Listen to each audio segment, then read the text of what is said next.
Welcome to the Workforce Connections podcast, where we discuss workforce development in Southern Nevada. Here's your host. Hi, and welcome to the WC podcast, where today we have a very special guest from the Local Elected Officials Consortium, Councilman from North Las Vegas, Scott Black. Welcome, Scott. Thank you, Jaime. I am excited to be here today. Yeah, I have 8 bosses, as you know, and you're one of them. And I think one of the things I remember the most about us when we met and you joined is you said, "I want to be the best Leo I can be," and I think you're there. I don't know. Do you agree? You know what? I've learned a lot. I can always be better. So I still have that desire. Well, we're grateful for you and your leadership in the organization. This is your first time here. What do you think about our studio? I love it. I love the barnwood. Watch this. No splinters. Yeah. No, it's really cool. This is a neat setup, and I think the podcast is really a fantastic idea. Yeah, it's a way for us to keep up with the times, I think, and get our message out there in the formats that people are used to today. So thank you again for being with us. Absolutely. Last month, we were at your headquarters at the city of North Las Vegas.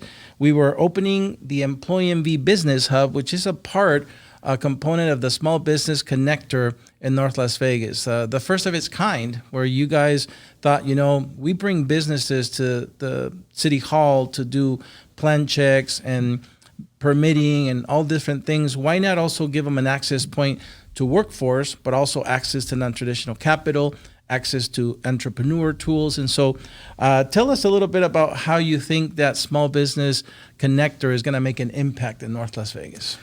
Well, you know what? From what I understand, it's a first of its kind, that collaboration with all of those pieces together, all those pieces independent of one another, the Employee NV Business Hub, having access to capital, the Small Business Development Center, UNLV, all those things independent of each other are amazing in their own right. But when you put that synergy together by having them all, like you said, at one location at City Hall, connected to the city services that are available, it's really, I think, a dynamic formula for success. And let me tell you a little bit about the success that has occurred literally in the last 30 days since we opened it, or even just 16 business days.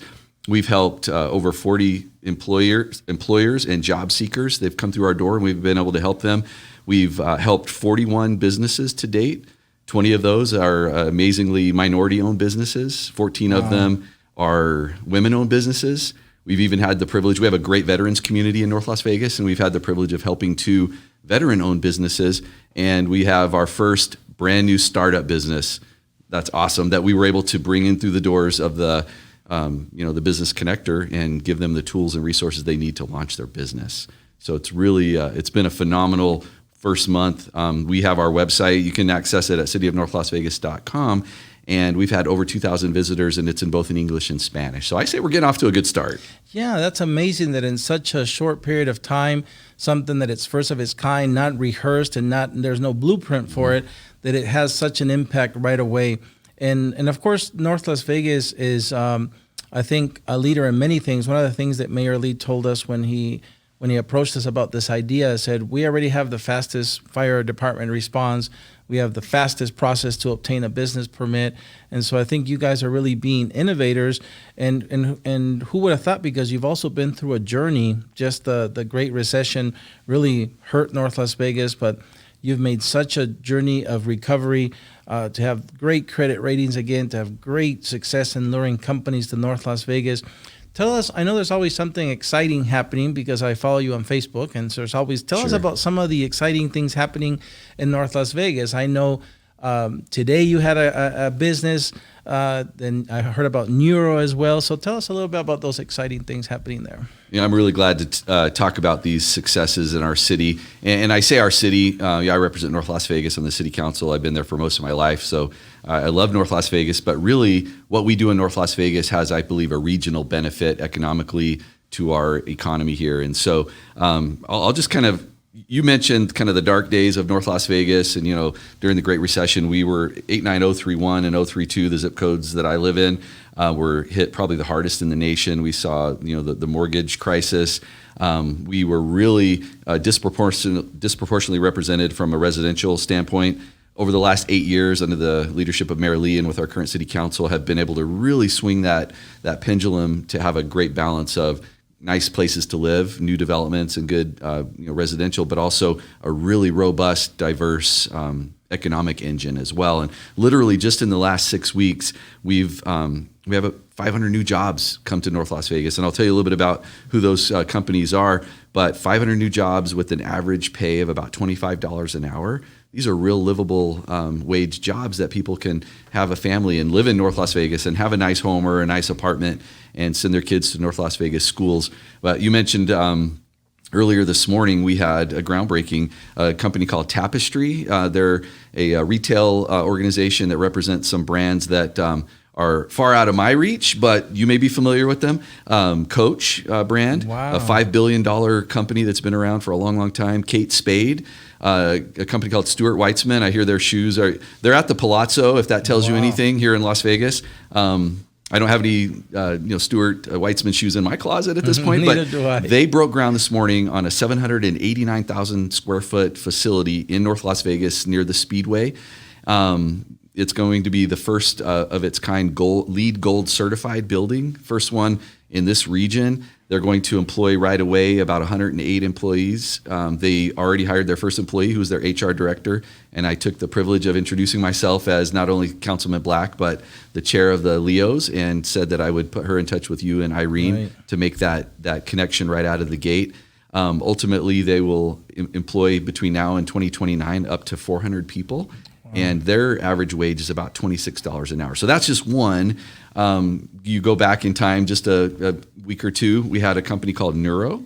Neuro is located on Bruce Street in Craig, and it's a 100,000 square foot facility, which is a large facility. But the thing that they're going to do is some advanced assembly of autonomous delivery vehicles, and they're going to bring 200 good-paying tech type jobs to North Las Vegas. Surrounding that facility, they're already going to town on the grading, and it's going to be built up pretty quickly. But surrounding there, within a 1 mile radius, are about 24 amazing restaurants that have come to North Las Vegas. Wow. And then lastly, there is a company called Ball. It's a Fortune 500 company that does packaging. They're building a facility out at Apex on 75 acres, another 750,000 square foot facility, and they'll have high-paid jobs. Average pay is $35 an hour, making aluminum beverage containers. And so, that's just a list literally over the last 6 weeks of some of the great things that are going on in North Las Vegas from an economic development standpoint, and of course the workforce development where we come in.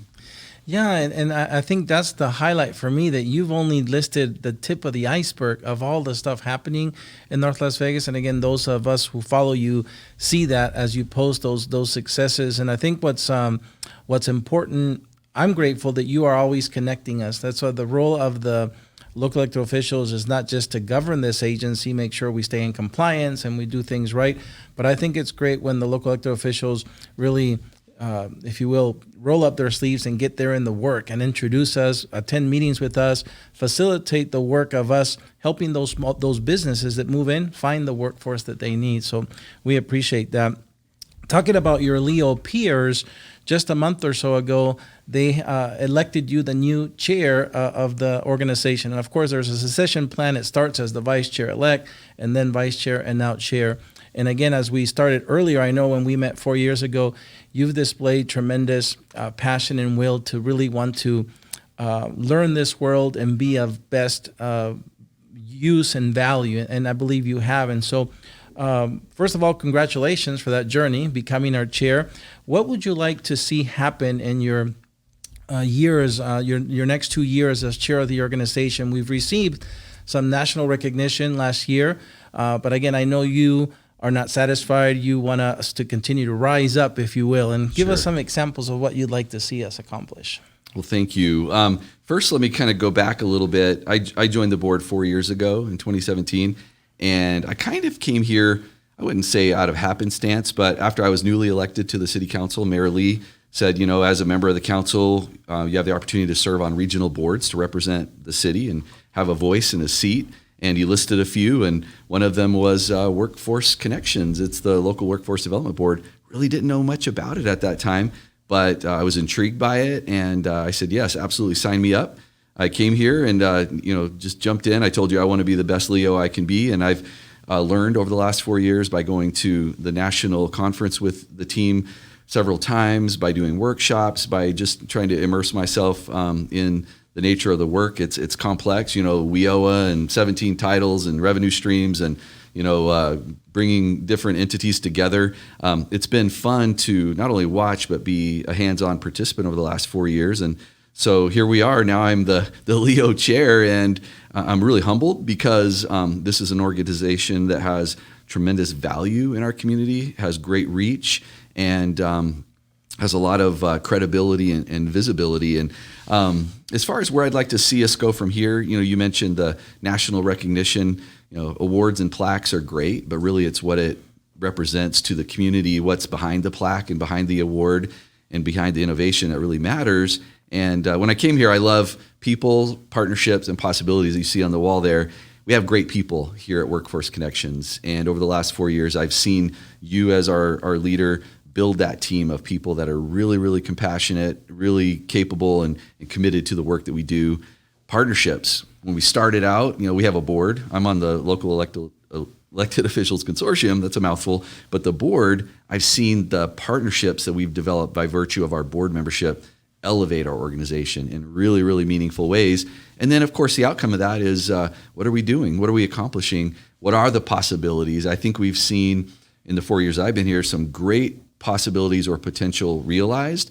Moving forward, what I would like to see, I was thinking about it this morning, is we've done things that no other workforce board has done, and we're nationally recognized. I've literally seen us up on the stage talking about the things that we've done.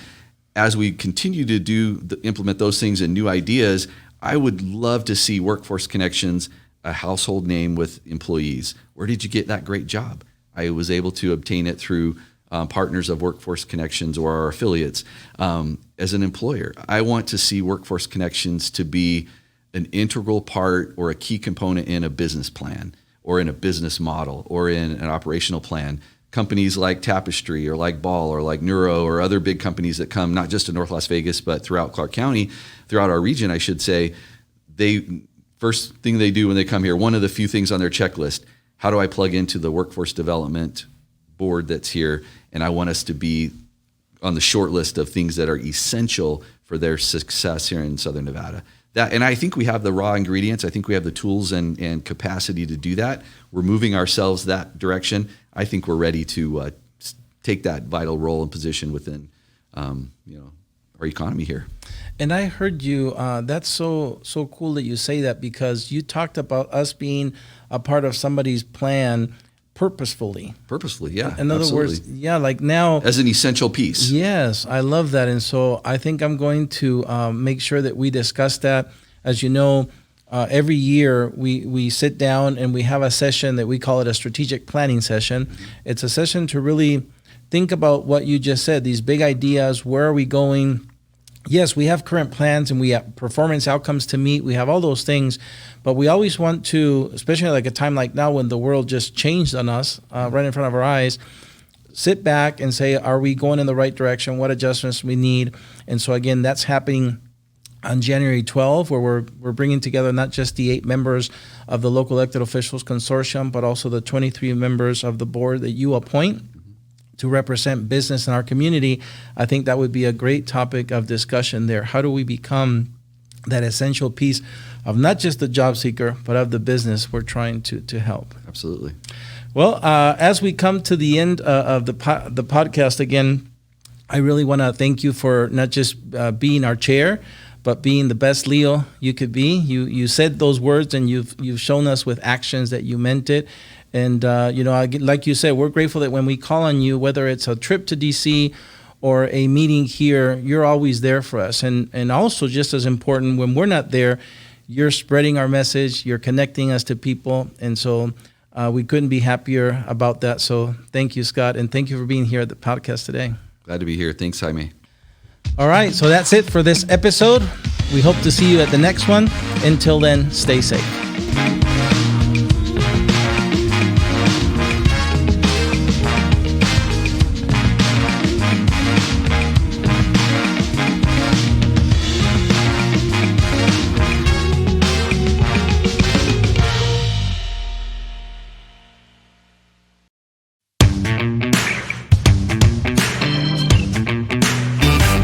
Okay, so thank you, Scott, for staying over for our bonus segment, Call Against the Wall. It has 3 sections. The first one is called Your Favorites. Are you ready? I am ready. Let's get started. Your favorite food?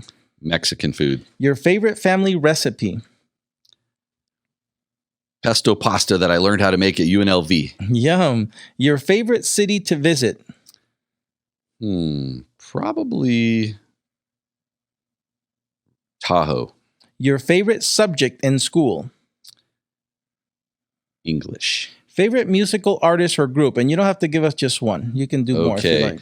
Currently, I like The Killers. I like a band called Silverstein. I don't know if you know about them. Mayday Parade. Very nice. Yeah. Red Jumpsuit Apparatus. Wow. That's my jam right there. Very cool. New Edition back in 1984. Wow. Right. Very, very all right. Your favorite holiday? Christmas. And that's coming up soon. It is. We're done with the first section called Your Favorites. We're moving on to the second one called Tough Choices. Are you ready? Not really. Yes, I'm ready. Would you rather vacation in Hawaii or Alaska? Hawaii. Is your glass half full or half empty? Yes. Just kidding. It's half full. And if you had to choose, would you do karaoke or dancing? Simultaneously. Nice. Would you rather owe money or owe a favor? Favor. I know the answer. Plus interest.